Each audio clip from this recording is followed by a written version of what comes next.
দুদিন আগে যেই পটে দেশি নাগার বীজগুলো রেখেছিলাম জার্মিনেশনের জন্য, সেটা জার্মিনেশন হোক আর না হোক, আমরা আজকে চলে যাব এটার পরবর্তী স্টেপে। আসসালামু আলাইকুম, কেমন আছেন আপনারা সবাই? আলহামদুলিল্লাহ, আমি তো অনেক ভালো আছি। আশা রাখছি আপনারা সবাই ভালো আছেন। নিশ্চয়ই মনে আছে যে আমি আজ থেকে দুদিন আগেই এই পটে রেখেছিলাম দেশি নাগার বীজ জার্মিনেশনের জন্য। তো জার্মিনেশনের জন্য অ্যাট লিস্ট 5 to 7 ডেজ তো দেওয়া লাগেই, কিন্তু ভাই দুদিন পরই ইচ্ছে হলো যে এটার যেই অবস্থায় থাক পরবর্তী স্টেপে নিয়ে যাব। সেটা কি, চলো তোমাদের সাথে শেয়ার করি। উইদাউট জার্মিনেশন, উইথ জার্মিনেশন, কোনো ম্যাটার করে না। বীজের কোয়ালিটি ভালো হলে গাছ বের হতে বাধ্য। তবে হ্যাঁ, বীজ রেখে রুট হওয়ার পর দেখতে কেমন সেই ভিডিও তোমরা পাবা, কারণ আমরা কিন্তু এক জাতের মরিচ করব না, হরেক রকম মরিচ করব। এই হচ্ছে আমাদের পটের মুখটা খুলে নিয়েছি। নিশ্চয়ই মনে আছে যে আমি টিস্যু দিয়ে ঢেকে রেখেছিলাম। তো চলো আমরা একটু দেখি যে আমাদের বীজগুলোর কি অবস্থা। বীজগুলো দেখো একদম পাতলা ছিল, ফ্ল্যাট ছিল, সবগুলো ফুলে উঠেছে। তার মানে হচ্ছে এই ফুলার পরপরই এই যে যখন আমি একটা দেখাচ্ছি তোমাদের, এই যে দেখো, যখনই এই যে এই বীজটা তোমরা যদি একটু খেয়াল করো, যখনই এইরকম ফুলে উঠবে বীজটা, তার মানে তার ঠিক একদিন পরে হচ্ছে এই যে দেখো, আমি একটু ক্লিয়ার করে দেখাচ্ছি। এই যে তোমরা দেখতে পাচ্ছ কতটুকু। এই যে দেখো, যখনই দেখবা যে এইরকম বীজটা হচ্ছে, ক্লিয়ার হচ্ছে কিনা আমি জানি না, তারপর আমি একটু দাঁড়াও ট্রাই করছি।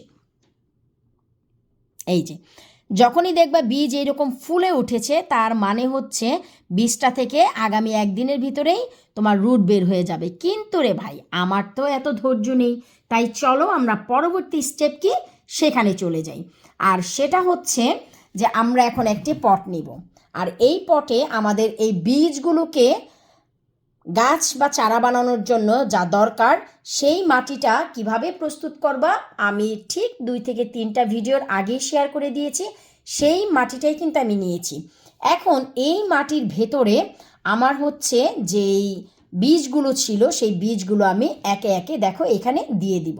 ঠিক এভাবে করে আমি প্রতিটা বীজ এই মাটির উপরে বিছিয়ে দিব, ঠিক এভাবে করে সবগুলো বীজ কিন্তু আমি মাটিটার উপরে ছড়িয়ে নিয়েছি। এখন আমাদের যে কাজ করতে হবে, এক্সট্রা করে খুবই অল্প অল্প করে এই যে মাটি দিয়ে বীজগুলোকে কাভার করে নিতে হবে।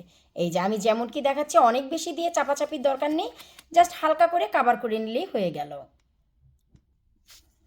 আলতো হাতে মাটিগুলোকে ঠিক এভাবে একটু বসিয়ে নিতে হবে, খুবই আলতো হাতে।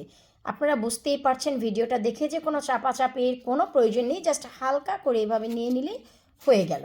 এরপর আমরা যে কাজটি করব খুবই সিম্পল, সেটা হচ্ছে আমি এটার উপরে পানি স্প্রে করে দিচ্ছি। আপনারা দেখেন যে আমি কিভাবে দিচ্ছি, আর এই পানিটা হচ্ছে কুসুম গরম। আমরা যারা শীত প্রধান দেশে থাকি তাদেরকে বীজ জার্মিনেশন থেকে শুরু করে গাছ লাগানো পর্যন্ত এই যে আপনাদের পানিটা ব্যবহার করতে হবে কুসুম গরম। আর এটা যদি বৃষ্টির পানি হয় তাহলে তো কোনো কথাই নেই। বেশ, এমন নয় যে আমরা মাটিটা ভিজিয়ে ঢেলঢেলা করে ফেলবো, জাস্ট উপর থেকে কয়েকবার স্প্রে করে দিলেই হয়ে গেল। পানিটা দেওয়ার পর যে জিনিসটা খুবই জরুরি সেটা হচ্ছে একটি ক্লিন ফিল্ম বা যে কোনো ধরনের প্লাস্টিক দিয়ে একটু ঢেকে ভেতরটা একটু গরম ভাব রাখতে হবে। আর যদি মনে করেন যে আপনারা অনেক বড়সড় করে গার্ডেনিংয়ের চিন্তাভাবনা করছেন, যেই কাজটা না করলেই না, এই যে আমি লিখে রেখেছি দেশি নাগা, না হয়তো কিন্তু একটা আরেকটার সাথে মিশে গেলে একদম ফল হওয়ার আগ পর্যন্ত বুঝতেই পারবেন না। তো এভাবে করে এখন আমি এই জিনিসটা রেখে দেব। আমার কনজারভেটরিতে যেখানে গ্রিন সোফাটা আছে তার পেছনে যে সেন্ট্রাল হিটিং, যারা রেগুলার আমার চ্যানেলে ভিডিও দেখো তারা তো জানোই। এই যে দেখো, আমি এই যে আরও একটি পট রেখেছি, তো এখানে রেখে দিলে এই পুরো হিটারটা হচ্ছে গরম থাকে। এখানে অনেক পট রেখে আমি আসলে চারা বানাতে পারি। ব্যাস, এইরকম একটু গরম জায়গা পেলে কি হয়, খুব সহজেই গাছটা বের হয়ে আসে। তোমরা যদি চাও একদম রুট বের হওয়ার আগ পর্যন্ত জার্মিনেশনে রাখতে, সেটাও রাখতে পারো, কোনো সমস্যা নেই। আবার এভাবে করে প্রসেসটা ফলো করে মাটিতেও দিয়ে দিতে পারো। তো ভিডিওটি কেমন লাগলো অবশ্যই এর আপডেট জানার জন্য এবং আরও অনেক নতুন নতুন ভিডিও পাওয়ার জন্য যারা আজকে ভিডিওটি নতুন দেখছো, প্লিজ আমার চ্যানেলটা সাবস্ক্রাইব করে পাশে থাকা বেল আইকনটা প্রেস করে রেখো। এতে করে এই সামারের যত ইউনিক ভিডিও এবং অনেক টিপস এবং ট্রিক্স গার্ডেনিংদের জন্য নিয়ে আসবো আমার এই চ্যানেলে। আল্লাহ হাফিজ। লাবণী কিচেন নিয়ে এসেছে এবার সব বাগানীদের জন্য একটা মেগা অফার। আর সেটা কি, এত লাভলি ভিউয়ার্স, এবছর নতুন যারা বাগান করবা অনেকেই জানিয়েছো আমাকে যে আপু আমাদের বাগানটা অনেক ছোট, অনেক সীমিত। কেউ বারান্দা বাগান করবা, কেউ ফ্ল্যাটে থাকো, শুধু একটু ছাদ বাগান করবা। তো আপু, তোমার কাছ থেকে কোন লাউয়ের বীজটা পেতে পারি, বা কোন ফলনটা ভালো হবে, কোন বেগুনের বীজটা? তো আমি এই সব কিছু দেখে নতুন পুরানো সবার জন্য একটি মেগা অফারের সিস্টেম করেছি আমার ওয়েবসাইটে। আর সেটা কি? সেটা হচ্ছে যে তোমরা অল্প দামে 100টি বীজ পেয়ে যাবা আমার ওয়েবসাইট থেকে, যেখানে হরেক রকমের বীজ থাকবে। যেমন কি লাউয়ের 4টি ভ্যারাইটিস থাকবে, মরিচেরও 4টি ভ্যারাইটিস থাকবে, বেগুনের 4টি ভ্যারাইটিস থাকবে। তো এমন করে অনেক ভ্যারাইটিস থাকবে যেখানে কিনা তোমরা 100টি বীজ পাবা।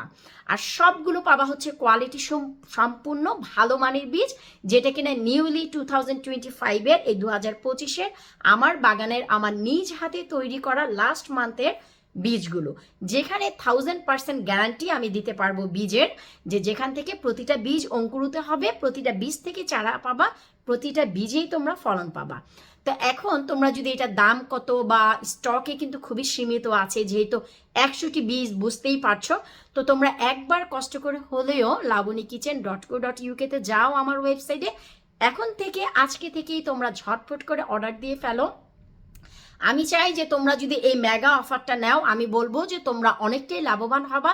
কারণ অনেক সময় দেখা যায় আমরা যখন শপে যাই না, তখন একটি দুটি জিনিস দেখলে আমরা বুঝি না যে কি করব, কিন্তু যেখানে ভ্যারাইটিস থাকে সেখান থেকে পিক করা বা চুজ করা আমাদের জন্য ইজি হয়ে যায়।